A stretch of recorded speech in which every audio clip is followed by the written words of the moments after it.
Hello friends, ஆகா கல்யாணம் என்ற எபிசோடில் என்ன நடக்கலாம் அப்படிங்கிறத பற்றி பார்க்கலாம். இன்றைக்கான எபிசோட் அதிரடியான இன்ட்ரெஸ்டிங்கான எபிசோட் அப்படின்னே சொல்லலாம். நம்ம ஐஸ்வர்யாவுடைய அதிரடி ஆட்டம் ஆரம்பமாயிடுச்சு அப்படின்னே சொல்லலாம். மகா ஐஸ்வர்யாவுக்காக பால் எடுத்துகிட்டு அவங்க ரூமுக்கு போகிறாங்க. ஐஸ்வர்யாவை காணானதுமே மகா பதட்டமாயிடுறாங்க. கோடீஸ்வரி கிட்ட சொல்கிறாங்க.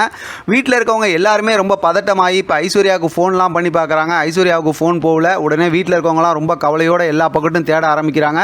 இங்கே சித்ராவும் கௌதமும் ஐஸ்வர்யாவை நம்மளால் ஒன்றும் பண்ண முடியலையே அப்படின்னு சொல்லி ரொம்ப பதட்டத்தோடு உட்காந்து இருக்காங்க. இப்போ ஐஸ்வர்யா மாஸ் என்ட்ரி கொடுக்குறாங்க.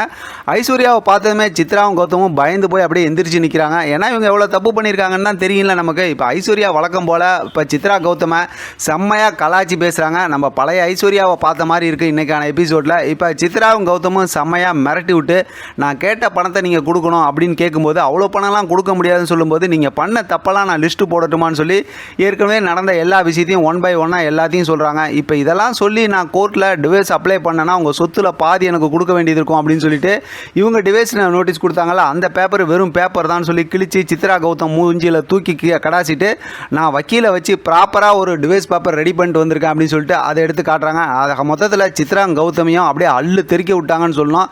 ரெண்டு பேரும் அப்படியே பயந்து நடுங்கி போயிட்டாங்க.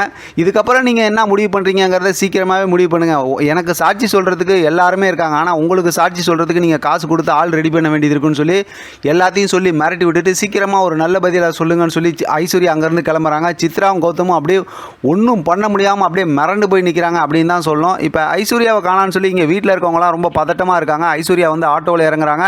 பார்த்ததுமே எல்லாத்துக்குமே ரொம்ப அதிர்ச்சியாக இருக்குது. இப்போ ஐஸ்வர்யா கிட்ட போய் பேசுகிறாங்க. என்னம்மா என்ன எதுங்கும் போது இந்த மாதிரி மாமியாரையும் மாப்பிள்ளையும் போய் சந்திச்சுட்டு வரேன், இந்த மாதிரி மிரட்டி விட்டுட்டு வரேங்கிற விஷயத்தெல்லாம் சொல்லும்போது சரி அது சரி தான், ஆனால் எங்கள்கிட்ட சொல்லிட்டு போயிருக்கலாம்ல அப்படிங்கிற மாதிரி சொல்லும்போது சொன்னால் என்னை விட்டுருந்துருப்பீங்களா அப்படிங்கிற மாதிரி சொல்லிட்டு ஒரு மாதிரி காமெடி கலாட்டா அப்படியே அவங்களாம் சந்தோஷமாக விளாட்றாங்க. இதை பார்க்குற சூர்யாவும் தாத்தாவும் இவ்வளோ சந்தோஷமாக இருக்கிறாங்க, இந்த மாதிரிலாம் நம்ம வீட்டில் இல்லையே அப்படிங்கிற மாதிரி ஒரு பக்கத்து யோசிக்கிறாங்க. இப்போ பார்த்தோம் அப்படின்னாக்கா சூர்யா வந்து ரொம்ப கில்ட்டியாக ஃபீல் பண்ணுறாரு, என்னால் தான் இந்த நிலமை வந்துச்சுன்னு. ஆனால் கோடீஸ்வரியாக இருக்கட்டும் ராஜலட்சுமியாக இருக்கட்டும் எல்லாருமே சூர்யாவுக்கு ஆறுதல் சொல்கிறாங்க, உங்களை திட்டம் போட்டு ஏமாத்துறாங்க அப்படின்னு. இப்போ ராஜலட்சுமி வந்து எங்கேயோ வெளியில் போகணுன்னு சொன்னியப்பா, போயிட்டு வாப்பா அப்படிங்கிற மாதிரி சொல்கிறாங்க. ஏற்கனவே நம்ம ப்ரொமோவில் பார்த்த மாதிரி இவங்க செஞ்ச அந்த மண்பாண்டத்தில் இருக்க அந்த பொம்மையெல்லாம் அந்த விஷயத்தெல்லாம் போய் காட்டி ப்ரொமோட் பண்ணுறதுக்காக போவார் அப்படி.